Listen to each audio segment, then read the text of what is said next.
Hello friends, स्वागत है आपका आपके अपने यूट्यूब चैनल आरपी ट्रिक में। आज मैं आपके सामने वन दरोगा स्पेशल भाग 1 लेके आया हूँ। इससे पहले मैंने अपने प्रीवियस वीडियो में इसके सिलेबस के बारे में बताया है, आप जाके देख सकते हैं। आज इससे संबंधित प्रश्नों के बारे में बात करेंगे। ये सारे क्वेश्चन वन लाइनर होंगे, तो आप सभी इन क्वेश्चन को ध्यान से देखिए, समझिए, क्योंकि वीडियो के आखिरी में मैंने एक छोटा सा टेस्ट लिया है जो ऑप्शनल क्वेश्चनों पे बेस्ड होगा। तो इस वीडियो को स्टार्ट करने से पहले आप मेरे इस चैनल को लाइक करिए, शेयर करिए, कमेंट करिए, हिट द बेल आइकन और साथ ही साथ इस वीडियो को और इस चैनल को सब्सक्राइब करना ना भूलें। सब्सक्राइब जरूर करें। चलिए आइए अब हम क्वेश्चनों की श्रृंखला को प्रारंभ करते हैं। तो पहला क्वेश्चन ये है कि पहले क्वेश्चन में बात कर रहा है कि क्रोमियम ऑक्साइड Cr2O3 जो इसका फॉर्मूला होता है की प्रकृति कैसी होती है, इसका नेचर कैसा होता है, की प्रकृति कैसी होती है। तो इसकी प्रकृति होती है अम्लीय। ठीक है दोस्तों, वैसे आपको पता होगा कि धातुओं के जितने भी ऑक्साइड होते हैं वो सब क्या होते हैं, क्षारीय होता है। लेकिन जो क्रोमियम है ये तो धातु है ही, और इसका ऑक्साइड यानी कि Cr2O3, इसका ऑक्साइड यहाँ अम्लीय हो गया है। लेकिन ये एक तरीके का अपवाद है। ठीक है दोस्तों, क्या है, अपवाद है, क्योंकि धातुओं के जो ऑक्साइड होते हैं वो क्षारीय प्रकृति के होते हैं। लेकिन जो क्रोमियम ऑक्साइड है उसकी प्रकृति अम्लीय होती है, यानी कि एसिडिक नेचर का होता है। ठीक है दोस्तों, और इसके साथ साथ एल्युमिनियम, जिंक और लेड, इनके जो ऑक्साइड होते हैं वो उभयधर्मी होते हैं। ठीक है, उभयधर्मी मतलब एम्पोटेरिक, जो अम्ल की तरह भी व्यवहार करते हैं, क्षार की तरह भी, यानी एसिडिक बिहेवियर भी दर्शाते हैं और बेसिक बिहेवियर भी दर्शाते हैं, एल्युमिनियम, जिंक और लेड। ठीक है दोस्तों, ठीक है। तो अब हम अगले प्रश्न में चलते हैं। अगला क्वेश्चन है कि जंग लगने के बाद लोहे का भार क्या हो जाता है। तो जंग लगना, जंग मतलब रस्ट, रस्टिंग होने के बाद क्या होता है लोहे के बार में, क्योंकि रस्टिंग कैसे होती है, खुले वातावरण में अगर हम किसी धातु को छोड़ दें तो कुछ दिनों बाद उसमें भूरे रंग की एक परत चढ़ जाती है, लेयर चढ़ जाती है, जिससे हम जंग लगना या रस्टिंग कहते हैं, आम भाषा में जंग लगना कहते हैं। तो उसका फॉर्मूला होता है Fe2O3.XH2O, ये इसका फॉर्मूला होता है। अब क्वेश्चन पूछा गया है जंग लगने के बाद लोहे का भार क्या हो जाता है, बढ़ जाता है। वो बढ़ने का कारण क्यों होता है, क्योंकि जो जंग का फॉर्मूला है इसमें एक्स की वैल्यू बढ़ती जाती है, 1 2 3 4, ये बढ़ती रही तो वाटर की क्षमता बढ़ती रही, वाटर की वैल्यू बढ़ती रही, तो वैसे ही भार भी बढ़ता रहा। ठीक है दोस्तों, ये इसका मेन कारण होता है। चलिए अब आते हैं हम नेक्स्ट क्वेश्चन में। शरीर में तांबा की मात्रा बढ़ने से होने वाला रोग, शरीर में जब भी तांबा की मात्रा बढ़ जाती है तो कौन सा रोग होता है, तो ये रोग होता है, इस रोग को हम जानते हैं विल्सन नाम से।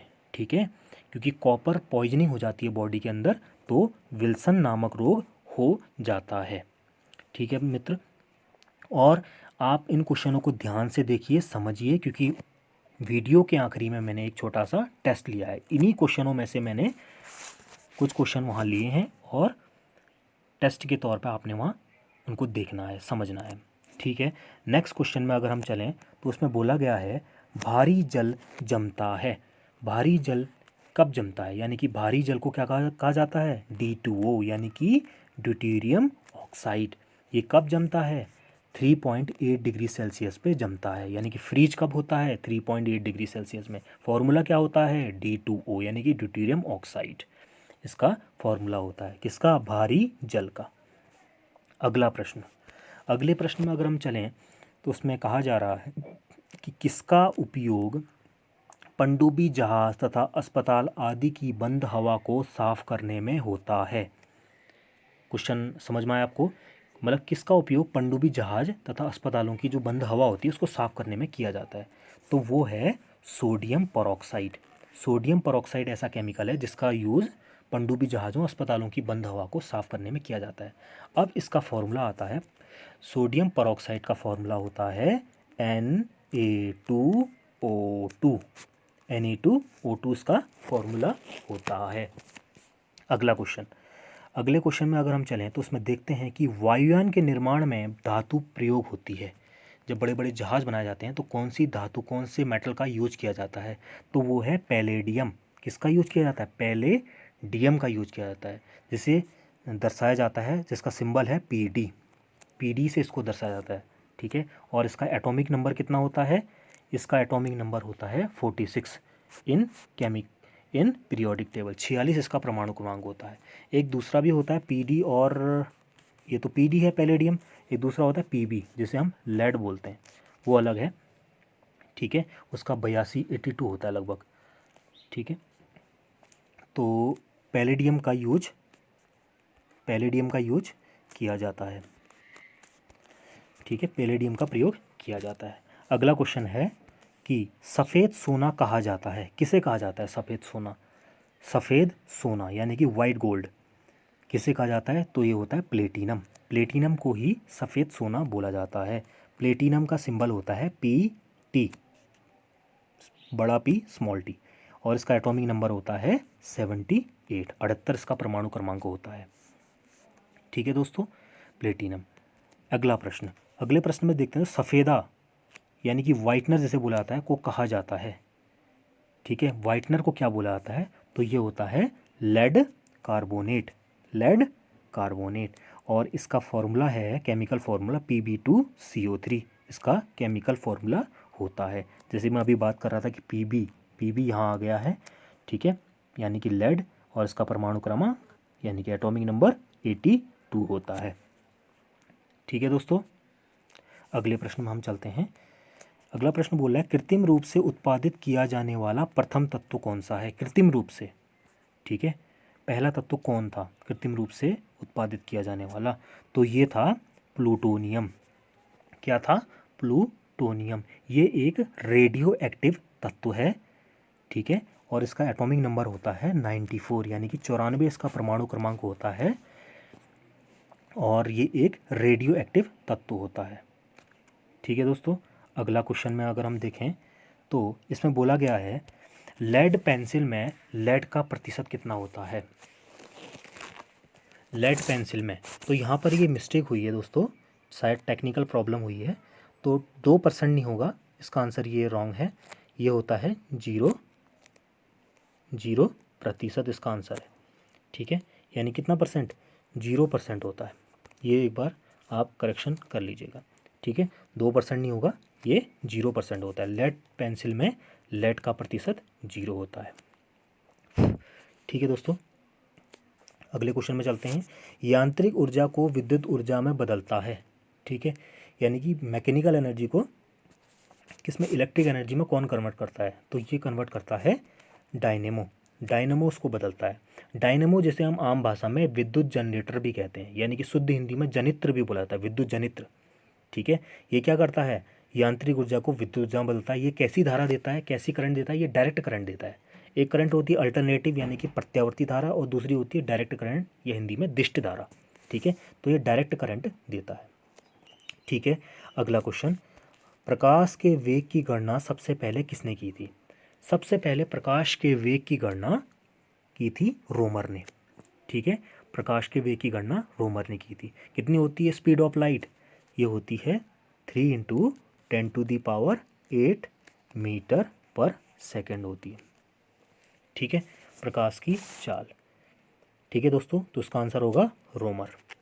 अगले क्वेश्चन में हम चलें तो अगला प्रश्न बोल रहा है कि एक आदर्श एमीटर का प्रतिरोध होता है। एक आदर्श जो एमीटर होगा उसका प्रतिरोध कितना होता है?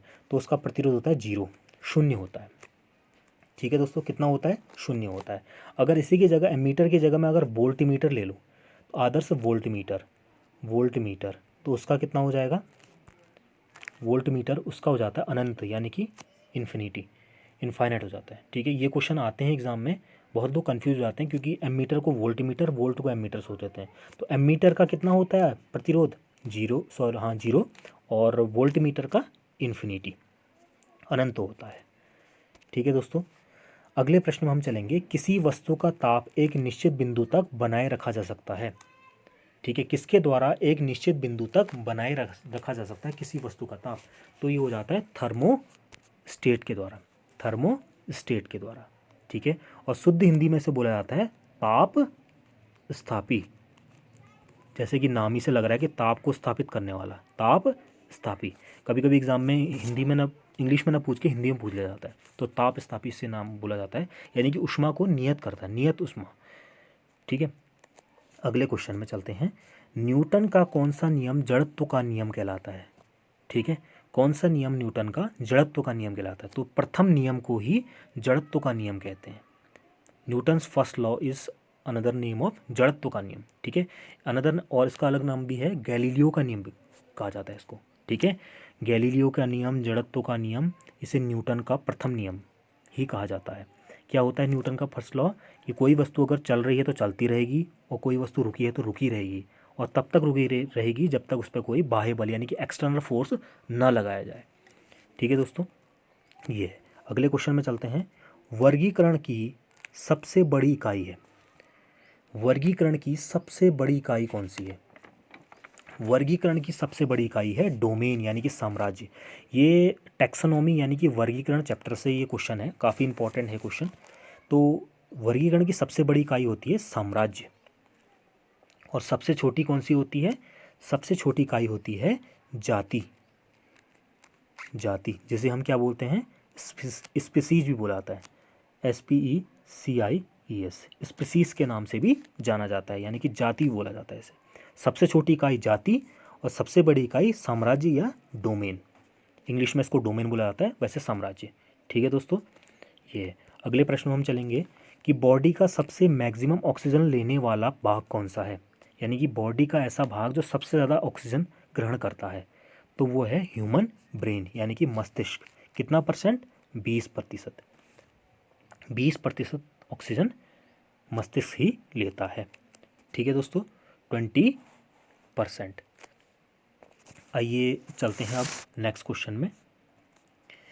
नेक्स्ट क्वेश्चन में क्या बोल रहा है? प्रोटीन की फैक्ट्री के नाम से किसे जाना जाता है? प्रोटीन की फैक्ट्री, तो प्रोटीन की फैक्ट्री को, राइबोसोम को ही प्रोटीन की फैक्ट्री बोला जाता है। क्यों? क्योंकि ये एक तरीके से तो कोशिका के द्रव में स्थित रहती है, कोशिका का जो द्रव होता है उसमें ये स्थित रहती है राइबोसोम, और साथ साथ ये आरएनए और डीएनए के संकेतों को प्रोटीन में बदलती है। ठीक है, जो भी आरएनए डीएनए से रिलेटेड जो भी संकेत आएंगे, सिग्नल आएंगे, उन सभी को प्रोटीन में बदलेगी, और तभी ये प्रोटीन की फैक्ट्री कही जाती है। जॉर्ज पेलेट ने सबसे पहले इसके बारे में बताया था। ठीक है, तो राइबोसोम को ही प्रोटीन की फैक्ट्री कहा जाता है।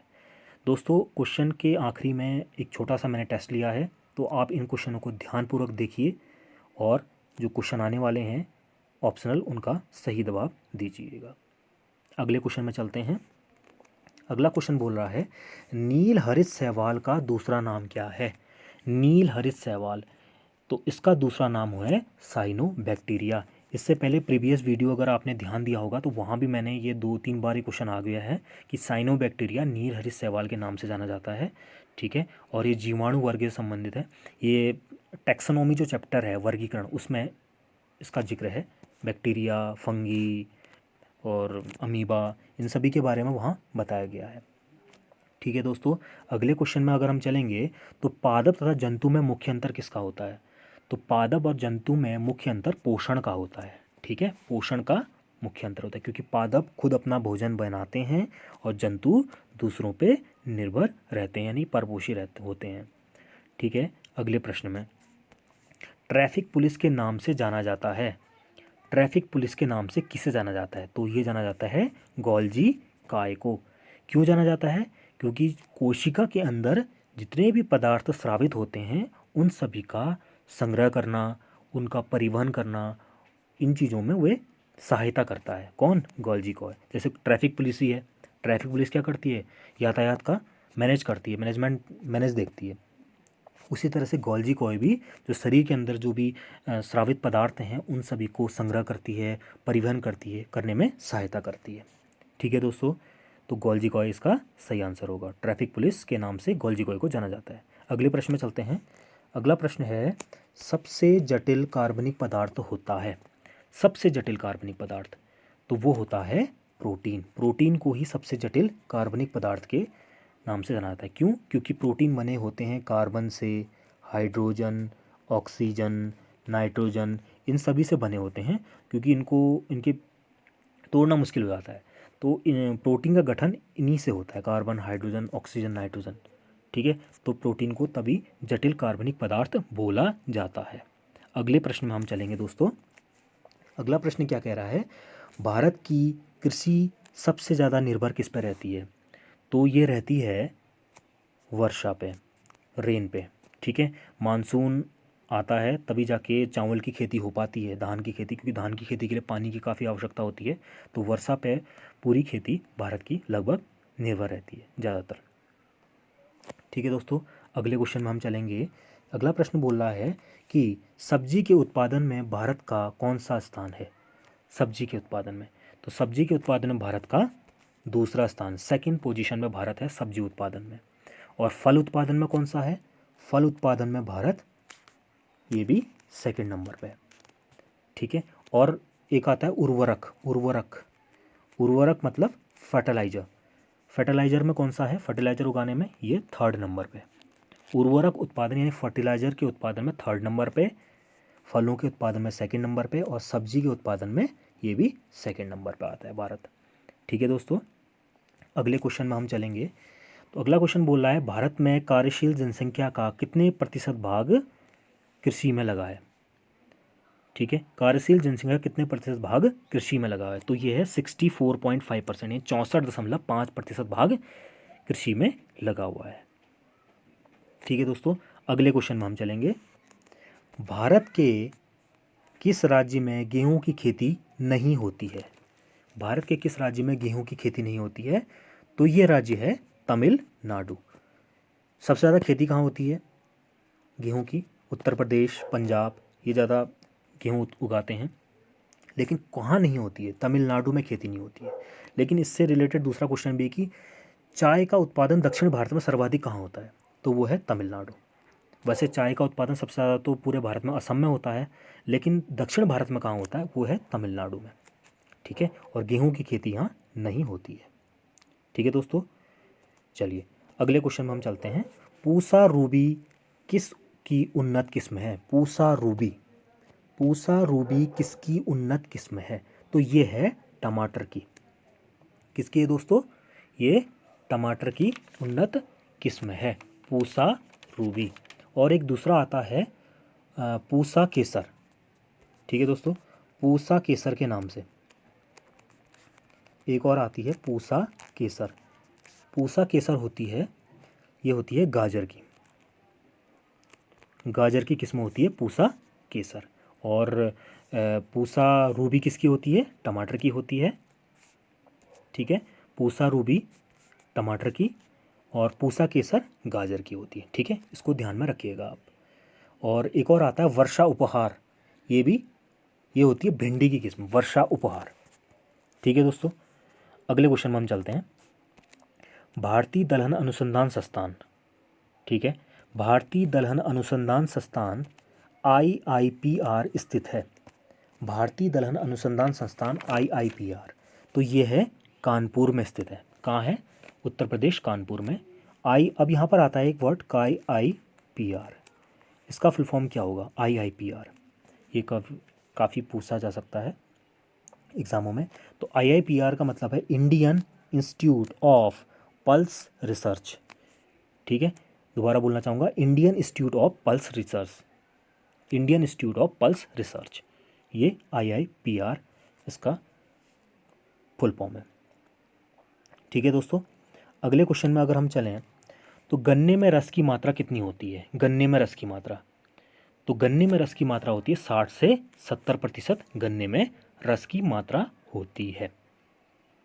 ठीक है, अगले क्वेश्चन में हम चलते हैं और आखिरी क्वेश्चन है, सम्राट एक कम अवधि की प्रजाति है। सम्राट एक कम अवधि की प्रजाति है, किसकी? ये है चने की प्रजाति। ठीक है दोस्तों, सम्राट सबसे कम अवधि की प्रजाति है, जो है चने की प्रजाति। ठीक है, चलिए दोस्तों, अब ये क्वेश्चन पूरे हो गए हैं। तो मैंने जैसे बताया था स्टार्टिंग में वीडियो के कि एक मैं छोटा सा टेस्ट लूँगा। तो टेस्ट इस तरीके से है, कुछ क्वेश्चन हैं। अब देखते हैं कि आपने इनको वीडियो में आने वाले क्वेश्चनों को कितना ध्यान से देखा। तो इन क्वेश्चनों को अब हम स्टार्ट करते हैं। पहला क्वेश्चन ये है, शरीर में तांबे की मात्रा बढ़ने से होने वाला रोग। ये मैंने स्टार्टिंग में बताया था। तो आपके ऑप्शन है विल्सन, इटाई, सुजाक या अल्सर। विल्सन, इटाई, सुजाक या अल्सर। शरीर में तांबे की मात्रा बढ़ने से होने वाला रोग। तो आपका सही आंसर होगा विल्सन। क्या होगा? विल्सन। विल्सन की मात्रा यानी कि कॉपर पॉइजनिंग एक तरह से होती है। तांबे की मात्रा बॉडी में बढ़ने से विल्सन रोग हो जाता है। चलिए आइए नेक्स्ट प्रश्न में चलते हैं। नेक्स्ट क्वेश्चन बोल रहा है सफ़ेदा यानी कि वाइटनर का रासायनिक फॉर्मूला क्या है? वाइटनर का रासायनिक फॉर्मूला। आपके ऑप्शन हैं Pb2CO3, Pb3CO3, Pb3CO2 या Pb4CO2। यह चार ऑप्शन आपके। तो आंसर क्या होगा आपका?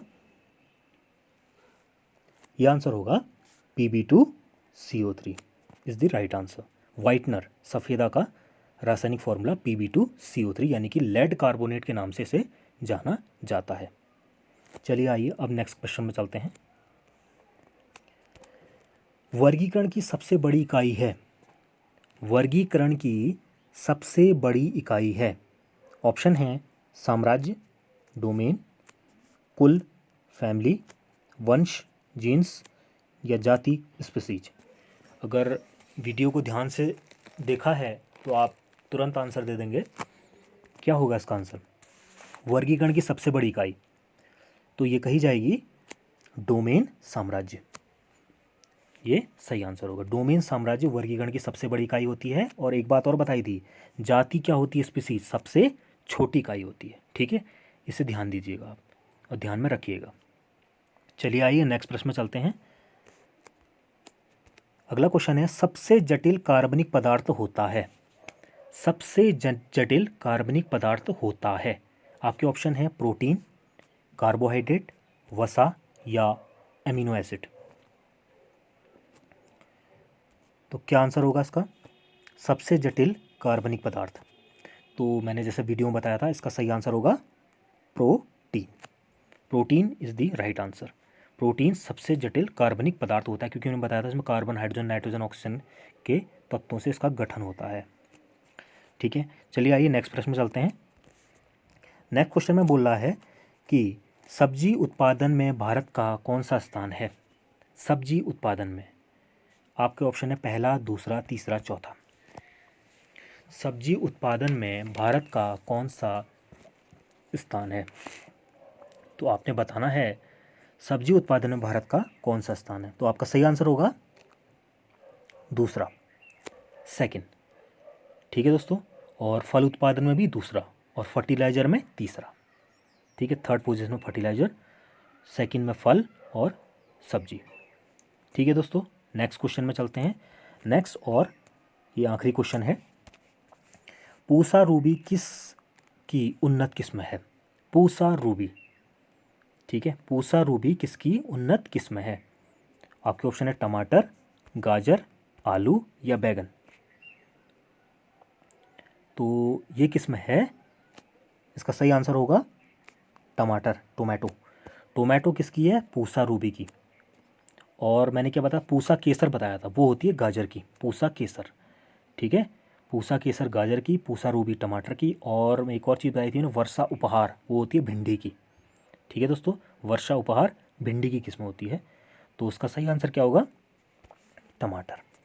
ठीक है दोस्तों, तो दोस्तों ये था मेरा वीडियो। आपको कैसा लगा? आप कमेंट करिए, सब्सक्राइब करिए, लाइक करिए इस वीडियो को। और इस तरह की सीरीज़ मैं आपके सामने लाता रहूँगा। ये पहला भाग था, तो अगला भाग जल्द ही आपके सामने होगा। तब तक के लिए धन्यवाद दोस्तों।